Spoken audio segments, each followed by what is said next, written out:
खबर कैसे खनन माफियाओं के हौसले इतने बुलंद हैं कि मेवात में डीएसपी की हत्या से जुड़ा ये पूरा मामला, ये पूरी खबर साउथ रेंज के आईजीपी रवि किरण का बयान आया है।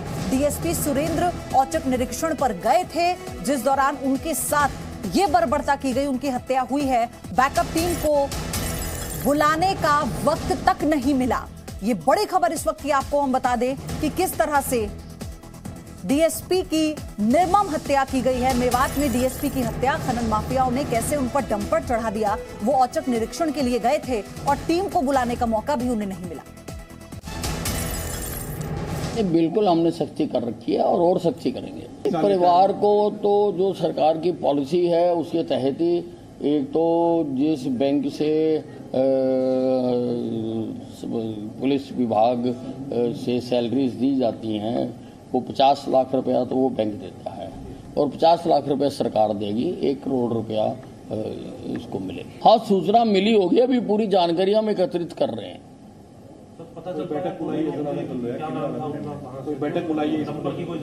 पूरी जानकारी हासिल कर रहे हैं।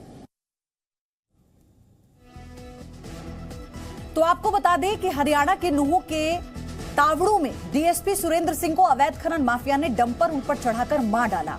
और आपको बताइए, पूरी जो वारदात है पचगांव के पास हुई है। और अब तक जो जानकारी आई है कि आज वो दोपहर करीब 12 बजे डिप्टी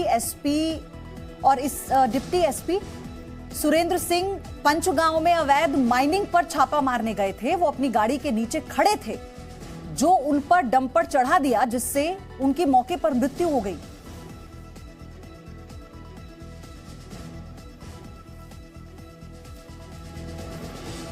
और एक और बड़ी खबर इसी बीच आपको बताएं, इसी से जुड़ी हुई, नूह में डीएसपी की हत्या को लेकर कांग्रेस नेता रणदीप सुरजेवाला ने सीधे मुख्यमंत्री और राज्य के गृह मंत्री पर निशाना साधा है। सुरजेवाला ने कहा कि मुख्यमंत्री और गृह मंत्री को चुल्लू भर पानी में डूब मरना चाहिए।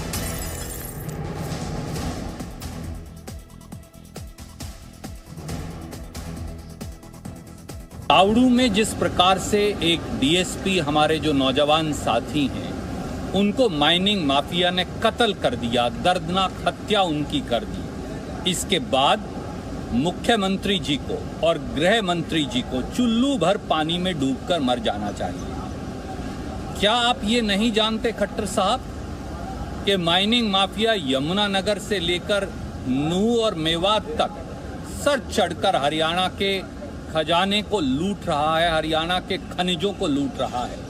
खट्टर सरकार आंख बंद करे क्यों बैठी है? इससे साफ है कि यहाँ दाल में काला नहीं, पूरी दाल काली है।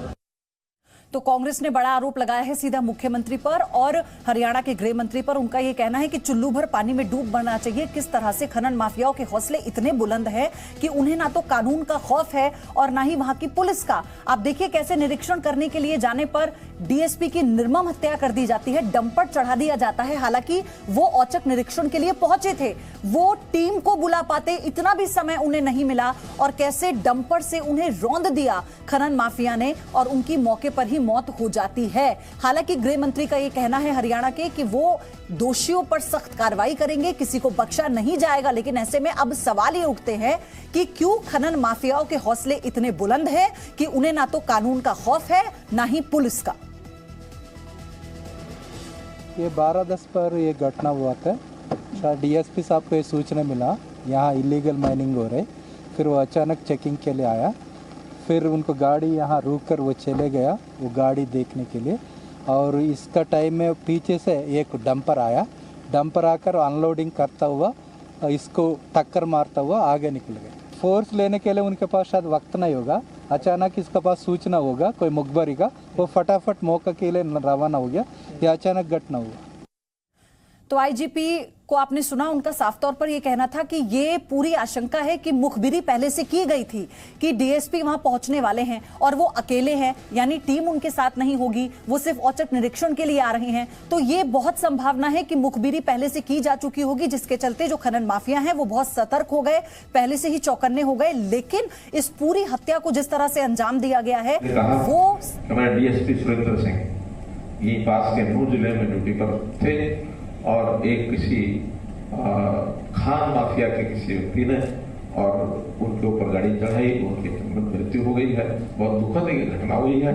हमारी सांत्वना है उनके परिवार के साथ भी, और हम वीर सैनिकों को हमेशा ऐसे मामलों में सबका मनोबल बढ़ाने के लिए भी अपने आप को भी प्रस्तुत करना चाहिए, और उस परिवार की भी जिसकी क्षति हुई है उसके साथ भी खड़े हैं।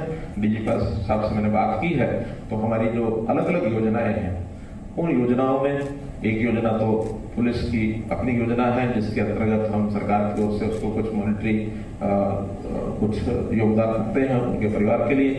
एक योगदान हमारे HDFC बैंक ने दिया हुआ है कि अगर सैलरी का अकाउंट उनके बैंक के अकाउंट में होगा तो उनको मिलेगा।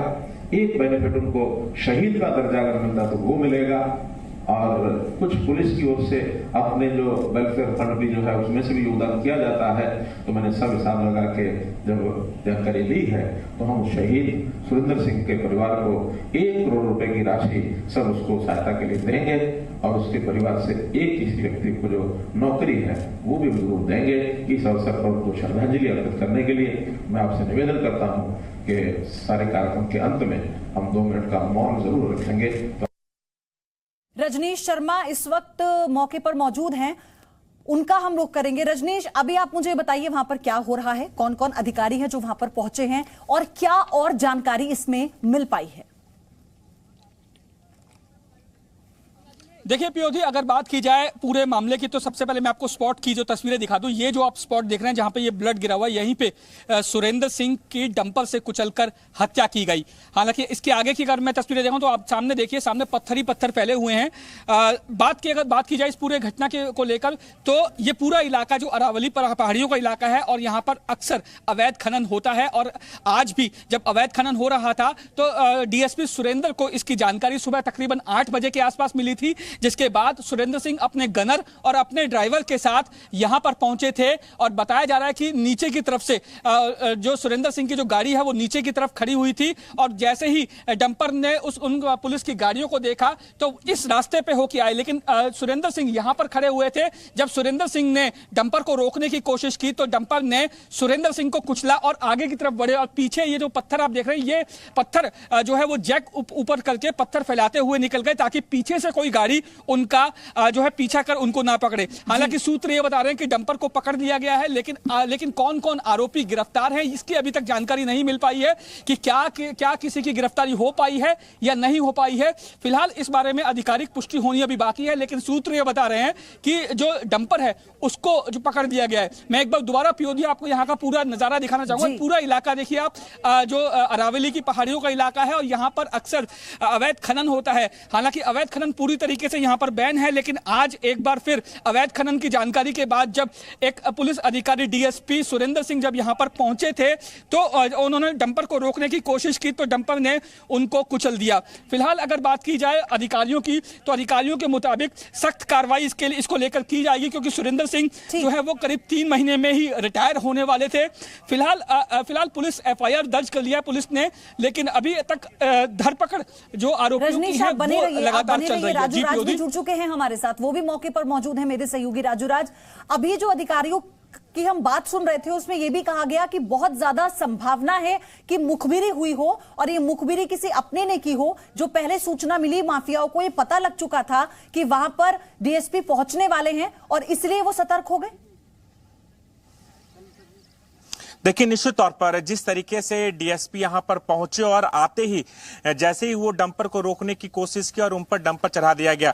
कहीं ना कहीं जब भी आप कहें अवैध काम हो या अवैध माइनिंग का काम होता है तो कहीं ना कहीं छोटे मोटे जो कर्मचारी हैं, पुलिसकर्मी हैं, उनके साथ जो इस तरह के अवैध रूप से काम करते हैं उनके साथ सांठगांठ जरूर होती है। और यही वजह है कि जैसे ही DSP सुरेंद्र बिश्नोई को यहाँ की जानकारी मिली, अपने टीम के साथ पहुंचे और वैसे ही जैसे ही पहुंचते उन पर डंपर चढ़ा दिया था। तस्वीरें देखिए, यहां पर ये पूरा अरावली का इलाका है और यहां पर लगभग 11 बजे के करीब DSP सुरेंद्र कुमार सिंह बिश्नोई जो यहां पर पहुंचे अपने टीम के साथ, और जैसे ही वो डंपर को रोकने की कोशिश करते हैं, डंपर के आगे खड़े होते हैं, वैसे ही उन पर डंपर चढ़ा दिया जाता है। अब चूंकि मामला आगे की कार्रवाई का है, कौन कौन से लोग यहां पर अवैध रूप से माइनिंग में जुड़े हुए थे, कौन कौन से लोग थे, ये जानकारी हासिल करना बेहद जरूरी है। और दूसरी जो सबसे बड़ी बात है, अभी हरियाणा के जो गृह मंत्री है अनिल विज, उन्होंने भी बयान दिया कि कोई भी अपराधी होगा जो इस धंधे में लिप्त होगा उसे छोड़ा नहीं जाएगा, कड़े से कड़ी कार्रवाई करने की बात कही गई है। तो एक मैसेज देने की कोशिश है कि आप 1 करोड़ की सहायता राशि दे दीजिए अब परिवार वालों को, आप कर दीजिए अब ऐलान। लेकिन सवाल तो यह भी है कि खनन माफियाओं के हौसले इतने बुलंद हुए कैसे कि आप सोचिए कि वो ये नहीं सोच रहे कि वो डीएसपी हैं, औचक निरीक्षण के लिए वो जाते हैं, वो रौंद देते हैं बकायदा उन्हें डंपर से। देखिए, ये एक बड़ा सवाल बना हुआ, कहीं ना कहीं हरियाणा सरकार को एक मैसेज और एक नजीर पेश करने की जरूरत होगी, क्योंकि सुप्रीम कोर्ट के डायरेक्शन के बाद अरावली में अवैध रूप से खनन करने के लिए मनाही थी और उसके बावजूद भी यहां खनन चल रहा है।